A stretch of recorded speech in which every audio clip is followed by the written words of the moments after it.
without religion, the funeral industry wouldn't be what it is.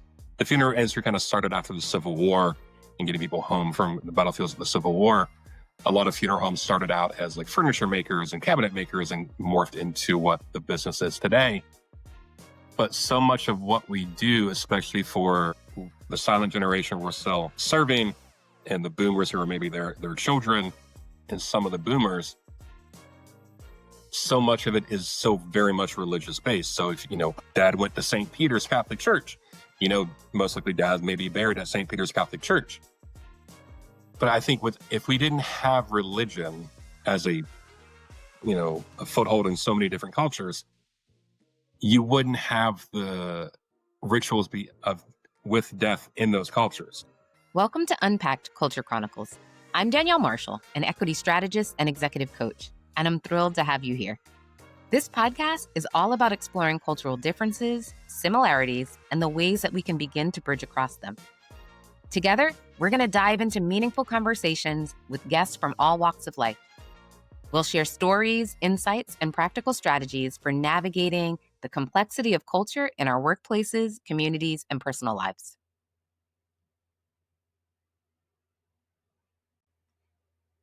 Today's conversation takes us into a cultural space that we don't often talk about.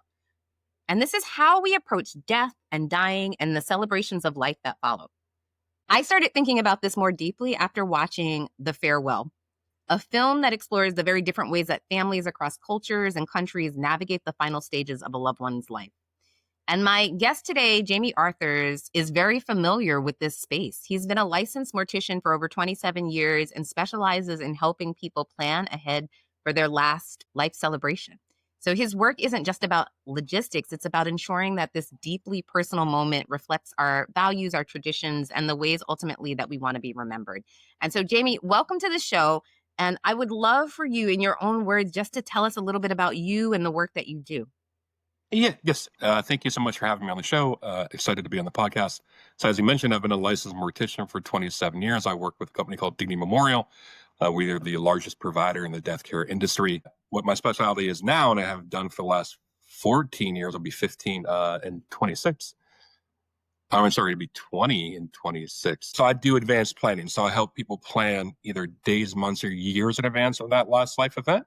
So I have the front end conversations to figure out if they want to be buried, cremated, how they want that life celebration to be, whether they want it to be religious, whether they want it to be more of a life celebration where is brighter, there's more humor to it, there's music, there's food. It's more of the party atmosphere that the industry is kind of tending and trending towards. Okay. Thank you for that, Jamie. So let's dive into some questions. Sounds great. You're now deeply embedded in the work. So just thinking about 27 years that Yes. You may have stumbled, and many of us stumble upon a career path. It's not necessarily, I certainly did. I didn't think I'd be doing the work that I am doing today. And yet to be someplace for 27 years means that it has a particular meaning for you, that you're passionate about the work that you're doing. Yes. And so, I'm curious as we get started, particularly because this is a conversation that we often don't talk about. What do you think that people misunderstand most about your industry, and what would you want people to know about?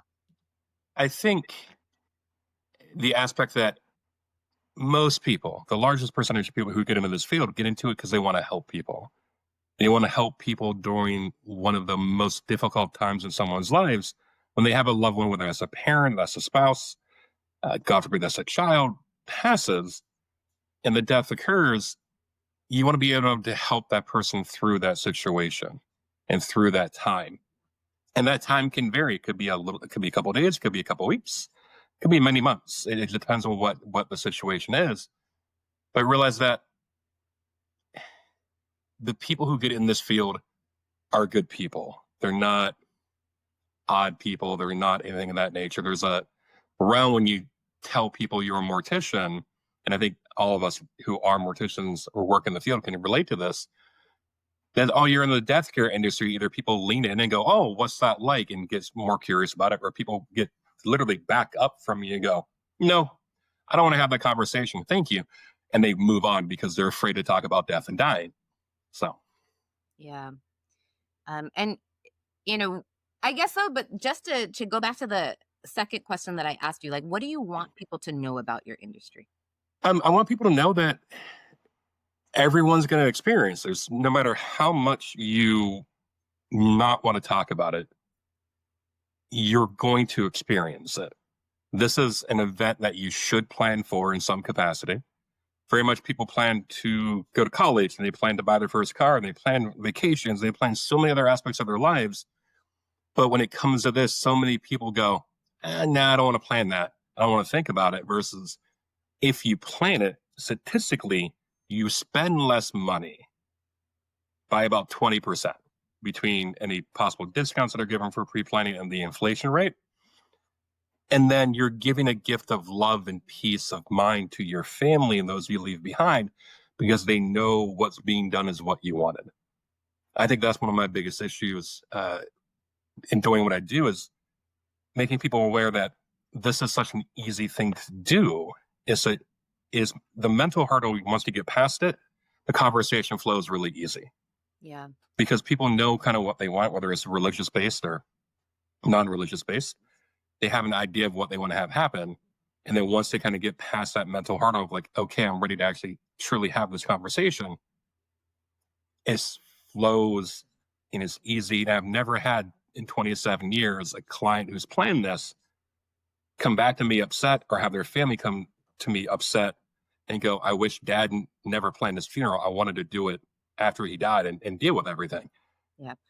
I think that speaks to me. I have had to attend a great many, funerals Yeah. over the course of my life, and sadly, some for people that were very, very close. And I appreciate how difficult it is in the moment when you are literally in the midst of grieving to Yeah. try to figure out, the song playlist or what meals we're having at a repast or whatever else details come with it. And so I can imagine being able to sit down and also be able to have some conversations about what you actually want can be a little bit of a joy, even though we're talking about a topic that might feel heavy for some. Mhm. I know that we've had some conversations Yes. already about what it might be, what I would want, what you personally want. And I think it's interesting. Like, I don't necessarily want people to come in grieving when I pass. I want it to be a celebration because that's my Yes. personality. I want to have a little bit of fun, even if I am not there for the quote unquote party, if you will. Um, Correct. Correct. but let me pivot to just another question, because you mentioned a moment ago, that some people can see this maybe as a little bit more morbid, but also your Yes. profession is one that is based on like deep caring. How do you and your colleagues balance empathy and the need to protect yourself from burnout when you're dealing with such difficult, conversations on a day-to-day basis? I think a lot of us in the industry, and this when I've had this conversation with ER doctors or surgeons or nurses, we're all pretty sarcastic behind the scenes. We all have a really good sense of humor. I think if we didn't have that, that's when you kind of get burned out. Burnout happens. When I went to mortuary school in the mid 90s, the stat was 50% of the people who go into the field will be out of it within 5 years because they just can't emotionally handle it. They get burned out. They're too tired because you have to realize too, part of the job is a 24/7 business. So when you're what we call an at-need director, someone who assists with the families when the death occurs, a lot of them, especially for smaller funeral homes, are taking the phone calls at night when the death occurs at 2 in the morning. They're getting up at 2 in the morning, driving to a nursing home, driving to someone's home in business attire or a suit to bring that loved one into the care of the funeral home. And sometimes I'll not just once a night, sometimes that's 4 or 5 times in a night. Right. So sleep deprivation and just stress as a whole, because you're dealing with people who are grieving. And when people grieve, rationality goes out the window. So you want to make sure that the family is cared for and you're caring for yourself. So you do put a little bit of a buffer, but people do business with people they know, like, and trust. So being forthright and open and building that level of trust and that communication is needed. So it's definitely a fine line. The company I work for, Dignity Memorial, we have an internal care line that we can call for counseling and things like that, which is great. And if we need someone more, they can recommend someone locally within our medical system. And then I think just talking to coworkers. There's a lot of like just back and forth and talking with coworkers of like how to deal with things and how that felt, and kind of decompression. Yeah. So thank you for sharing that, because what I'm hearing as some takeaways for this, and this podcast is about culture, and this season we're focusing on Yeah, culture at work, but I sort of see two sides of this. So I'll come back to the second point in a moment. But yeah, like for the first side, you're talking about your internal culture within the company. What it means to be empathetic but yet on call, what it means to have balance, and just needing time and space to debrief with colleagues. And I imagine to some extent to debrief with them in particular, because folks like you and I could have a conversation, and while I can hold space for you to share what you're experiencing, I do not live the reality that you do every day in terms of being in the business. So I hear that as a big through line, sort of, yes. when it comes to talking about culture within the funeral services realm. But I'm also curious, about what it means when we talk about culture as it pertains to the family. So, what would you say the role of culture is in how you approach your work, knowing that you see a great many people? So funeral homes serve everyone, right? Across culture, across demographic, economic, social, all of it, religious demographic. Most funeral homes are kind of non-denominational. There are certain funeral homes that do predominantly like Jewish funerals or Muslim funerals or Catholic funerals, things like that. But most funeral homes are non-denominational. Someone calls in, walks in her door, we're going to serve them because that's what we're there to do. So knowing part of the mortuary school program is learning about the larger religious aspects of people's lives and how those cultures and those religions celebrate and do death rituals. So we learn that, and you learn more of it kind of in the field when you're more hands-on. But knowing and picking up on the terms that people use, um, Chinese Buddhist cultures sometimes don't do things that end in won't do a service if the day ends in 4. So they won't do one on the 14th or the 4th or the 24th. 13 comes into play sometimes for Buddhist families. Things like that. So like, when you're sitting with them, you want to schedule something, you already know there's certain days they won't do because of superstition and belief within that and their religious customs. Yeah.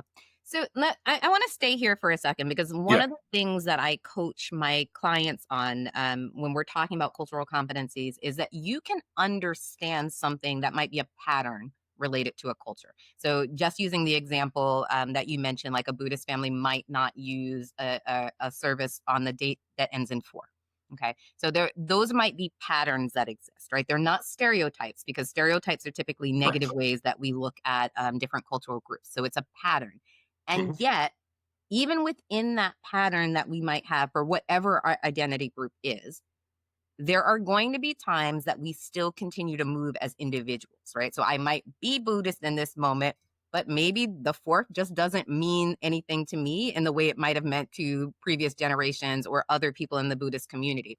So, how do you get to the real conversations about what people need and what they value? So, because it sounds like you've learned a little bit about these cultures, which is wonderful, but also understanding it may not uphold in every situation. How do you get down to what the family really needs? Through the intimate conversations that we have, either on the phone or virtually like this or in person, and really getting to know what that person wants to do. For the longest time, post World War II, Jewish people didn't cremate because of the Holocaust. There are so many more Jewish people who do cremate, and they'll come in and they'll go, I know Jewish people really aren't supposed to cremate, but this is really what I want. And I go, that's okay. Because prior to World War II, Jewish people were cremating more than any other religion in the country. Hmm. Okay. So they go, oh, I didn't know that. And they kind of learn, they're more comfortable with it. It's leaning in and like listening to the key details we need to pick up on, and then kind of walking them along that path of how they want their life celebrated. So most Jewish, like as far as burials, like Jewish people and Muslim people try to bury within 2 to 3 days on average. So more Orthodox try to bury within 24 hours. If we can pull it off with the regulations locally, we definitely will. But when it comes to cremation, sometimes Jewish families, well, I want to be cremated within a day. And like, that's just not possible with the regulations we have locally.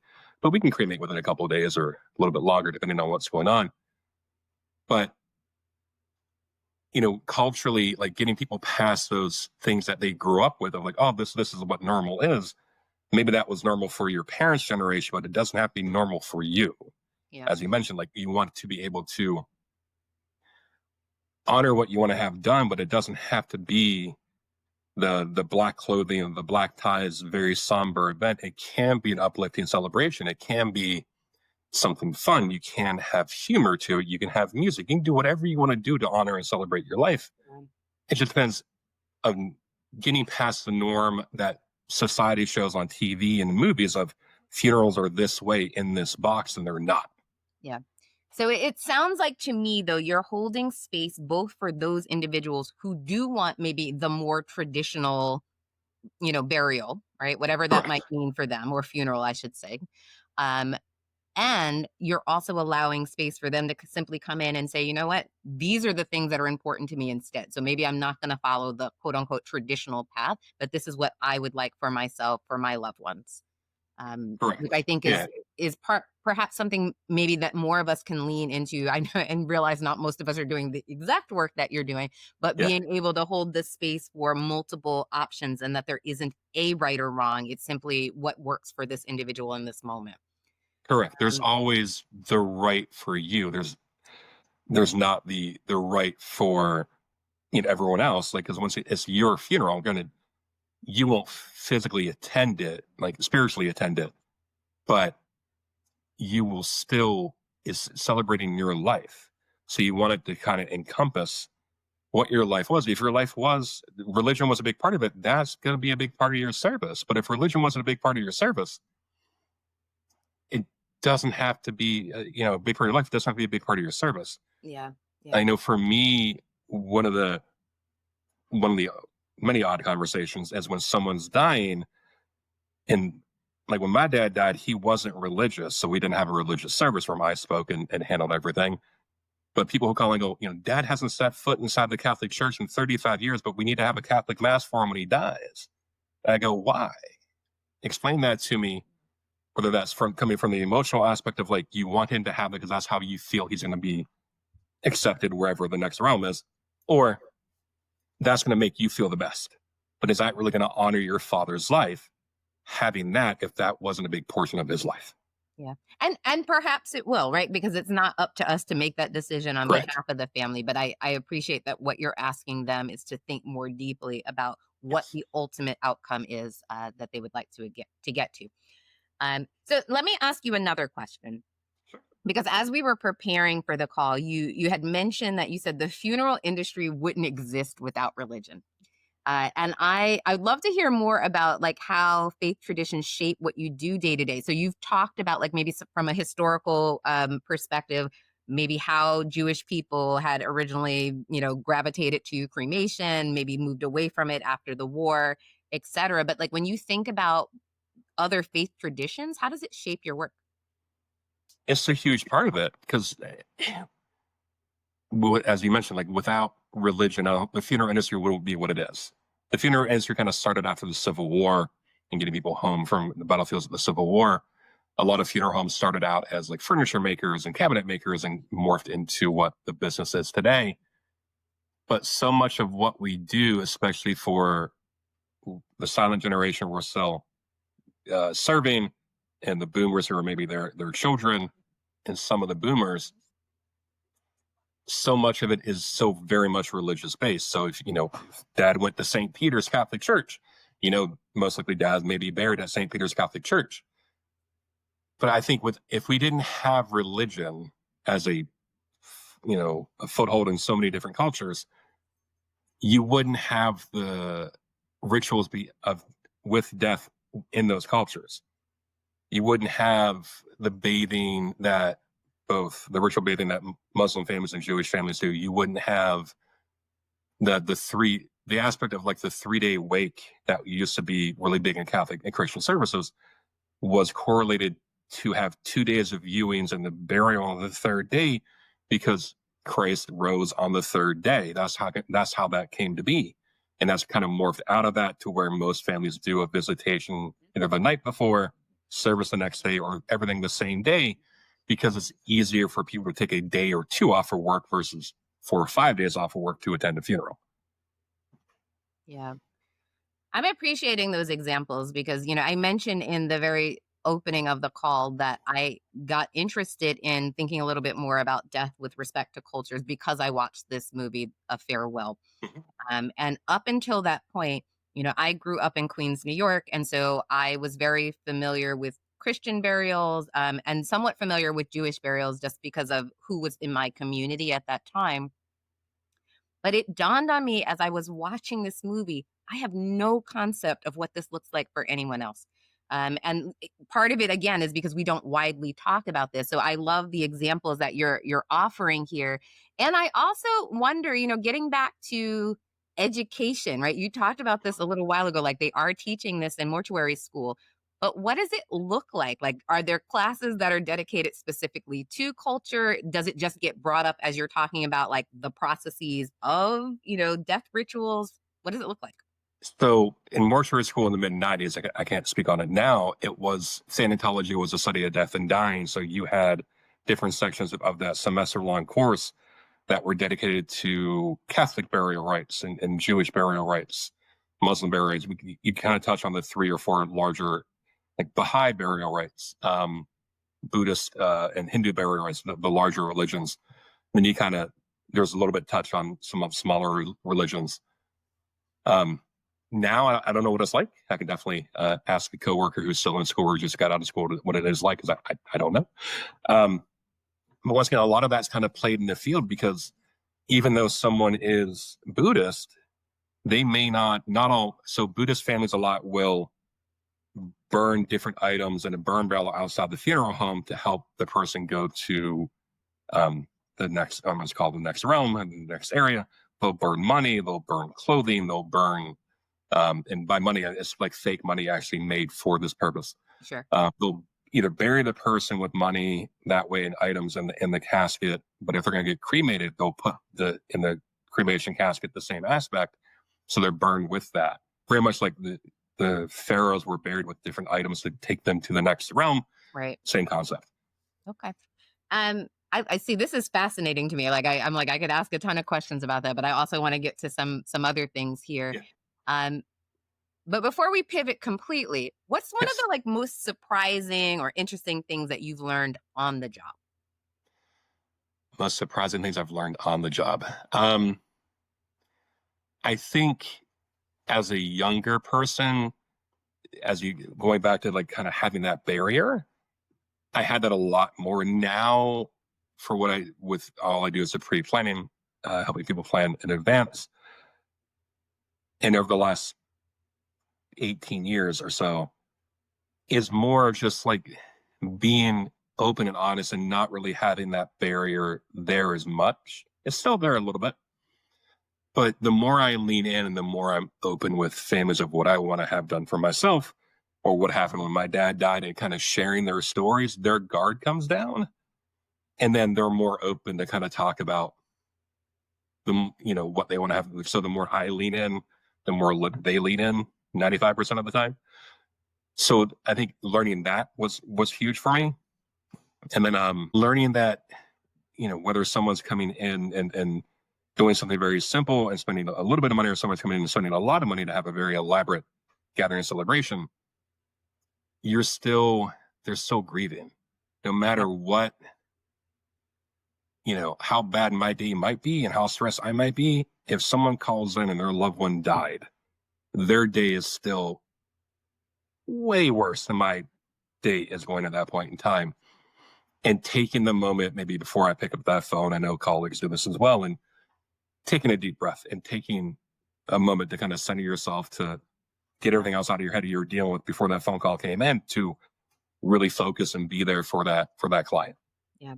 Um, that speaks to me really loudly because although again our work is vastly different, I also as would other coaches say that we have to center ourselves before Yes. meeting with our clients as well because we just don't know what type of state people are going to arrive in, and our jobs are to be compassionate, to be empathetic, and also get them to the end goal, which for us looks different, but that's our jobs in those moments, and so Correct. to sort of ground yourself is important.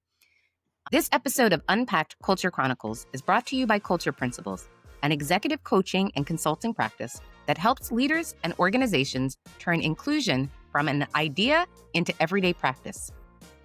If you've been listening and thinking, I want to grow my cultural awareness, but I'm not sure where to begin, you're certainly not alone.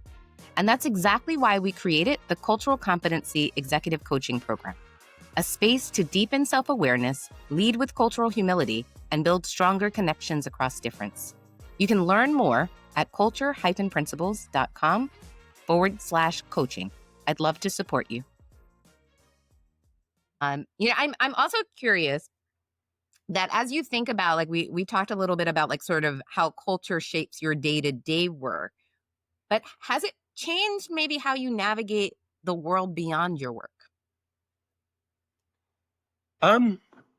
Yeah, I think so. And just referencing just personal growth from being a younger person to being an older person, um, is patience. My dad had a ton of it, and I definitely learned a lot from that. And being a father taught a lot of patience. Um, but being patient and realizing once again, if someone's not getting back to you or not being responsive right away, because we're so used to that now with today's technology, like, why aren't they texting me back? I can see they read it. I can see they read the email. Why aren't, like, what's going on? Sure. Realizing that, it's just they have not hit that point in their mind yet to be okay to fully have this conversation. Because just because someone calls in or someone inquires off the funeral home website, they want information, does not mean they want to have a full-blown conversation in a meeting, whether face-to-face or virtually. They're just maybe beginning to start to gather information so they can maybe approach their spouse or approach their parents, to have that conversation. Because the conversation has to be had in the best mindset that they can. Before my dad died, he had burial property outside of Fallsview, West Virginia, where I grew up at, in a small cemetery that he got when he got out of the service in the late 60s. But it was a cemetery that really wasn't well kept. So he died in October of 2014. In July of 2014, they were down visiting. I was like, hey, Dad, I don't really like that cemetery personally. I was like, so if we get you cremated, you love history, we can get you placed at Arlington National Cemetery. It may take a while, but we can do that. He's like, yeah, I'm okay with that. And then unfortunately he passed 3 months later. But if I wouldn't have had that conversation with him, I would have been having that conversation with my mom after he died, which would have been way more difficult versus he was like, okay, because he was okay with that. Yeah, I know that's difficult, and I'm glad you had an opportunity to have that conversation. I was thinking about with my mom, she has also chosen to do some pre-planning, and she has her plot ready. But the way that our conversation came about, it wasn't a intentional, we're going to sit down and have this conversation. We were actually in the middle of my grandmother's service, and we were all at the cemetery. And as we were getting ready to walk back up the hill to the cars, just picture, it's an early morning and there's fog on this beautiful grassy area and trees. And I'm walking side by side with my mom, and 3 deer pop out of nowhere, and they're just kind of in the fog. And it's like they're presiding over this. And my mother looks off into the distance and she says, I want to live here. I was like, well, okay, mommy. I didn't know what to do with it at that time because what an odd thing to say. And yet we were able to go back to that moment and have a deeper conversation. And what inspired her is she said, if I have to have a final resting place, and we do, she's like, what I want is to be in a serene and peaceful place. And this is beautiful. So she's like, I can imagine myself sort of looking down on this landscape. And so even though the conversations, it's useful to have a planned one, I'm like, also look for those like organic moments that just pop up, because I would have never thought to have at that time that particular conversation, but she made the entry point easy by just being who she is. And I was like, well, clearly we have to follow up on this now since you want to live here. And so we got a good chuckle out of it, but it also was an opportunity, I think, for us to lean a little bit more in. Yeah, and you bring up a couple of good points that people ask me about as to like timing, as to how they have these conversations with family members, parents, whoever, right? So I always tell people, like, once you kind of hit a certain age, part of the social norm is unfortunately attending funerals. Like, if you're in your 70s, mid 70s or older, you're attending probably a couple of funerals a year if you have, friends or coworkers or what have you. So as a child to a parent in that age demographic, ask them, hey, how was, Billy's funeral last week? What was it like? Did they do anything special to really honor Billy's life? And then, would you want something like that for yourself? Did Billy was a Washington Commanders fan, and they played hell of the Redskins, at the end of his service. Would you want to have something like that? Like, whatever those little things are. So you kind of at least notate it out and write it down. Yeah.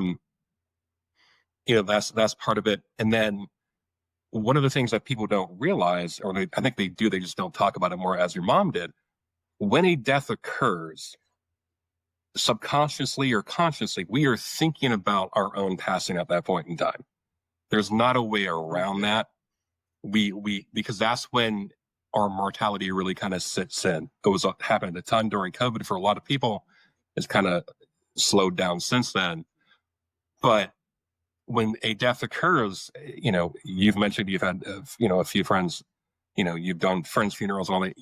In that moment, subconsciously, consciously, you're going, what's going to happen when I pass? Whether it's where, how's my family going to deal with it? Or, I really liked that aspect of the service for Billy. I want to have that at mine. But if you don't continue that conversation, whether, as a child asking or the parent coming home and go, hey, Billy's service was really nice. He was a big Bon Jovi fan. They played, Living on a Prayer at the end. I want that. Yeah. I want to have this song played by this person to end my service. Mm-hmm, mm-hmm. I love that you're giving some actionable tips for people, because again, it is hard to think about what this means, but I can definitely attest to the fact that at least in my world, I am thinking about my own passing as whether it's a loved one, a friend, or to some extent, even in the media. Like, we've lost a lot of celebrities in recent months. And, the one that has hit me, I think, the hardest most recently was Malcolm Jamal Warner. And part of the reason that hit me that way is I grew up with him. He was literally on my TV from the time that I remember watching TV. And so to know that someone who is still so young has passed, you can't help but internalize, like, well, my time is coming. And like, I'm not rushing to that end goal. But what does it look like? How are people going to talk about me? What does my service look like? There are just so many aspects of it. So I definitely appreciate you bringing in some practical ways that people can maybe start those conversations with their own families. But a separate question that I had for you, I'm just really curious. I've been asking a lot of guests about generational differences, because I think Gen Z through, boomer generations, we think about life so differently. And are you noticing any shifts in maybe how the generations are thinking about end of life planning or celebrations? 100%. So our company does a lot of demographic research for Dignity Memorial. They spend a lot of money on that to try to figure out the best way to serve the clients that we serve. So the silent generation is still very traditional, kind of more religious based. The boomers, as they've done with every other aspect of life, they change so much of society. So a lot of funeral homes, I can't say for all, but funeral homes for Dignity Memorial are set up to be life celebration centers. They're bright, they're open facility. They look like gorgeous hotels, not like a traditional funeral home. Because a lot of people, when they think of a funeral home, they think dimmer lights, they think maybe Southern style furniture and like wallpaper and like darker carpets. The company has invested a lot of money to make sure the facilities are bright, they're open. All of them are hooked into like Spotify or other streaming services to make playlists for people to play music, to have catering, to be a full service area for people can come and really and celebrate that life lived, whatever that might be. So that's part of it. And then the younger generations are doing more of those life celebrations. So they're having, with some of younger passes, I'm saying younger, like under 30. Sure. It's kind of a mix of both. So their parents may be a little more religious. So there's some religion aspect there, but there's table displays. There's items that they love. There's, the person loved to skateboard. There's their skateboard. There's their music being played. is really focused on that life lived and how that life lived affected the people that are there celebrating it. Yeah. I'm just sitting with that for a second because I do think that I'm noticing shifts across generations in so many different ways. So it's interesting to think about how it impacts even, how we think about death. And so perhaps even like the openness of which we talk about things has shifted. As I reflect back on my own family, for sure, the older people, like we just didn't talk about certain things, and children were seen and not heard. And even as a young adult, like if I were in my 20s, that's still the older generation's business to talk about. You're sort of excluded from that. And I imagine that is rapidly changing for folks. It has. So a huge part of that in the last 10 years has been like what's called the death positive movement, to where cemeteries are having mixed use facilities to where maybe they're allowing like dog walking, or they're having yoga in the cemetery, they're having movie nights. They're making them more parks like they were in the 20s and the 30s and the 40s, versus a place you just go to visit when you want to pay respect to your loved one. The whole death positive movement is still a younger movement. Probably younger boomers on down have come more into it, to have open-ended conversations about death and dying, whether that's through death cafes or through death and drafts, or like death over donuts, different things that kind of happen, death over dinner, to where the idea is just getting people and friends together so they can kind of talk about it. Because with everything else, the more conversation we have on something, the more the topic's open, the more comfortable the person is dealing with it at that point in time. Yeah. And that's a huge aspect. Like, I want people to come into the funeral home educated and open to have good conversation and good dialogue.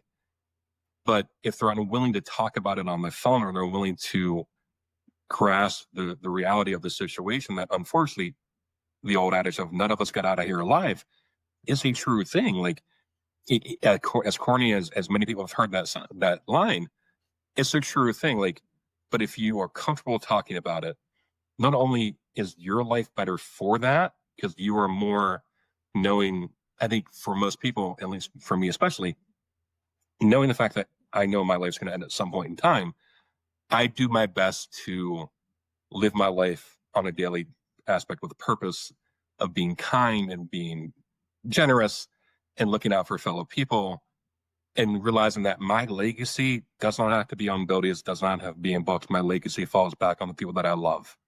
Yeah. And my son and those people in my circle of people that I love, because that's how my legacy is carried on. Once my death occurs, it's going to be, the hugs are going to be the laughter and smiles they share thinking about an experience that we had. Yeah, those positive memories. I think we're aligned in that way. I had a pretty significant person pass in my life, and this was my fiance. Not a lot of people know about this, but I feel okay talking about it now. And when he passed, I kind of chuckled, as you said, like none of us are getting out of here alive, because that was my mom's response. And it was said with love and empathy, but also she brought humor into the situation. And when he passed, I think a lot for me was about, who do I want to be? Because I was in my early 30s at the time. Like I have a daughter to raise. I have my whole life ahead of me, so to speak. And it's like, well, what do you want to lean into? And very similarly, like it was not about maybe success in the way that other people thought about success. Like, yes, I feel like I am very successful in my career, and that's lovely. But at the end of the day, I don't want you to remember me and be like, she was just an amazing coach, right? Like, that's fantastic. Like, she was a Yeah. great strategist. I'm like, yes, lovely. And who was I as a person? Right? Like what did I lean into, right? I want to be known as something, I think that, or someone I should say, that impacts people's lives, right? That we can have this celebration. And maybe that's the other thing that's missing sometimes when we talk about end of life celebrations. I want to have a party because that's who I am. Right? Like you should have good memories and stories to share. And like, this one time she did this thing that was just off the wall. Like that feels more authentic to who I am as a person. Or she had all these corny jokes, also very authentic to who I am. I want to be able to surface those things. But here's the thing. You just mentioned deaf cafes, right? And so Yes. I just learned not too long ago what like deaf cafes were, deaf doulas, there's all this language that exists out there. Mhm. Could you explain to our listeners a little bit more about like what they might expect if they encountered a deaf cafe? What does that look like? So deaf cafes are done either, virtually or in person. I've hosted a bunch throughout the last 10 to 12 years. I haven't hosted anything recently, but they're just open dialogue conversations. So deaf cafes started in England. Unfortunately, the gentleman who started the movement passed a couple years ago, but they're not selling. No one's pushing anything. No one's pushing any type of idea or ideology. They're just open spaces to talk about end of life issues, whether it's actually dying and the issues come dying, or like elder care, or should I have a will? Like, it's all these crazy kind of different topics. So I used to host them with a friend of mine who was a chaplain for a hospice, and we'd host them at a coffee shop in DC. And sometimes we'd have 20 people, sometimes we'd have 5. One time we had like 65 people in this room. And I asked a question. I was like, what's your first experience with death? And this young woman who was there was maybe 15. So unfortunately, my friend just died last week because he was hit by a car. And then there was a woman who was a Holocaust survivor whose first experience was when she was unfortunately in a concentration camp. Yeah. So that crazy range and that depth of just like those different horrific events that happened, and realize once again, like, death affects all of us, whether you want to talk about it or not. But these open forums, whether it's death over donuts, or, a lot of funeral homes are hosting, like, come have a cup of coffee with your local funeral doctor and just have a open dialogue conversations. They make it easier for people to be more accepting of what's eventually going to happen to all of us. So, yeah, which I love, right? I think we do need shared spaces where there's community and you understand that you're not the only one processing things like Yeah. this. When people come to these deaf cafes, are they coming alone? Do they come with friends or family? What does that look like? A bit of both. Sometimes they come alone. Sometimes, especially if they're virtual, you'll get people from literally all over the world. Mm. I hosted a couple of virtual ones during COVID, and there was a young woman who joined from Germany. I had a hospice nurse join from Australia. And it's kind of neat to hear death culture in other countries, because we don't see that. We don't experience that. Some people are coming along. So death cafes they're not grief counseling. They're not that. They're not there to be a counseling group session like you would at a hospice facility, or maybe your religious home, or your therapist's office.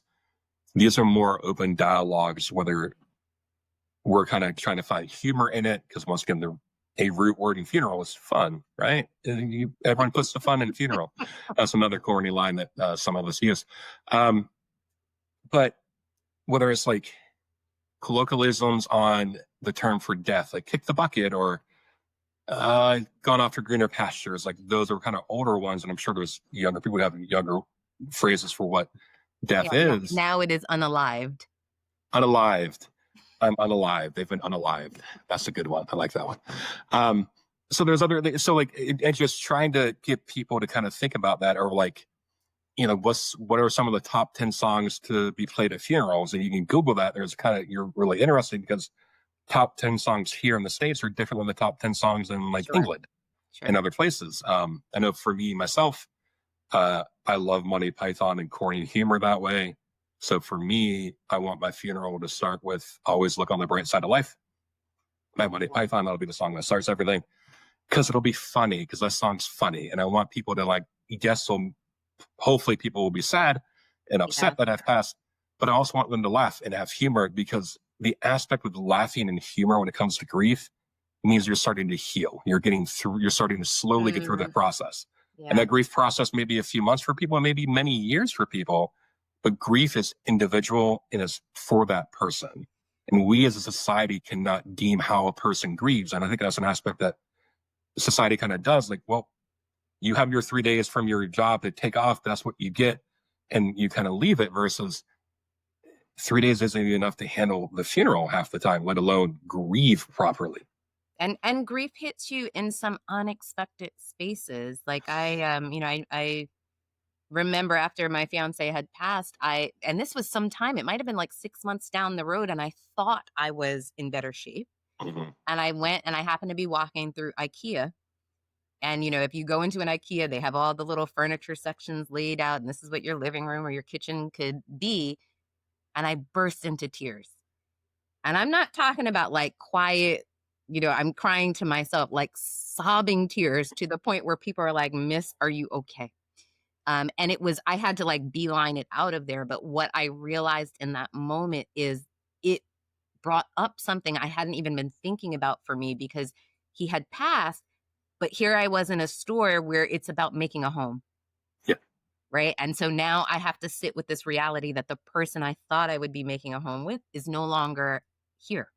And Yeah. so when it comes to grief, I would absolutely agree with you. Like we pass through it at our own respective times, but all of us are going to go through it on some level. If you ever care or love anyone, we're going to have to miss them and their absence at some point. So just being maybe a little bit more gracious with people around what it takes for them to pass through that moment is something we could probably all do a little bit better. Agreed. Like grief isn't a straight line. Grief is a roller coaster. It's the squiggly line a 3-year-old draws on a piece of paper and goes, "Look, mommy, daddy, look at the pretty piece of art I made." Though it's all over the place and off the paper. That's what grief is. Yeah. So Jamie, thanks so much for sharing a little bit more about the work that you do and touching on a topic I think that's really is going to affect all of us, right? Like again, none of us are getting out of here alive. And so we can add a little bit of humor into this as we think about it. But if someone wants to get in touch with you to learn more about your work or specifically some of the services that Dignity Memorial offers, how can they connect with you? They can email me at jamie.arthurs@dignitymemorial.com. They can go on Dignity Memorial website, fill out a request, and you'll get a call from our call center and say, "Hey, I want to talk to Jamie. He works in the DC market." They can get in touch with me that way, and their call center will set up an appointment for us to do that in person or virtually. Um, they can text if they want to text me. Text is 240-463-6884. Just let me know who you are while you're texting. Because everyone gets spam texts nowadays, and sometimes you just don't read them. That is fair. It's just in the aspect of, I touched on it earlier, but in 27 years, I've never had a family be angry that their loved one planned for this life event, whether it's just the property or the full aspect, and realize that someone may have burial property, but they may not have funeral home arrangements because the industry is kind of divided between funeral home and cemetery. Cemetery does the burial property, the opening, closing, the labor behind digging the grave, the burial vault that goes in the ground around the casket and the marker. And then the funeral home does everything else, all the transportation, the gathering, the services, that celebration. So realize that there's two parts of this conversation that someone needs to have for cremation or burial, because you want to have placement at some place for those ashes if you're going to be cremated. And then realize that if you don't plan for this, you don't have a conversation, as with a lot of family dynamics, that's when anger and all these family dynamic issues come out. They come out at weddings and funerals because that's when people see each other. But why do you want to add more stress to one of the most stressful events of your life versus taking the time now, whether it's an hour or 3 hours or whatever amount of time, to sit and have this done? Yeah. It's a beautiful gift to family and friends that you leave behind. I think that's a perfect place for us to wrap up our conversation today. Thank you so much for the time and again, like the wisdom into a glimpse of your world, quite frankly, that a lot of us just don't get to interact with. And when we do get to interact with people who do your work, unfortunately, it's often at the end of someone's lives. And so I love this idea of being able to be thoughtful about what planning looks like. Yes. Rapid fire, actually, before I let you go, Oh, give me gosh. 3 Okay. questions. Let us say that I am walking in and I want to think about an end of life celebration for myself. Okay. What are 3 things that you would say right off the top of your head that you would want me to consider? Have you thought about if you want to be buried or cremated? Okay. If you're going to be buried or cremated, do you have a cemetery where you Okay. want your casket or ashes to be laid to rest? And then what aspects of your daily life are important to you and those you love that you want highlighted in your service. Like for me, as an example, I'm a huge music person. I'm a huge Lego and Star Wars nerd. So to touch on the end of my service, because I'm going to be cremated, I'm going to have the Imperial Death March, which is the music Darth Vader comes into, played at the end of my service to walk my urn out to end the service. As with you, corny jokes and dad jokes are a thing. So I want people telling their best dad jokes. And I love Cards Against Humanity. So at the repast, at the reception, people will play Cards Against Humanity, as inappropriate as that might be. That fits my humor and my life of how I want people to be. Authenticity, even in its inappropriate moments. Thank you so much, Damien. Correct. It's been a pleasure to sit down and chat with you today. Wishing you You're the welcome, best. man. Thank you guys for having us. Thank you for having me. This is awesome. Take care. If you enjoyed this episode, be sure to subscribe, leave a review, and share it with your network. It makes a big difference in helping us grow this community. And if you're looking for coaching or resources to take your cultural awareness to the next level, visit us at culture-principles.com/coaching. And remember, where curiosity leads, connection follows. Be well.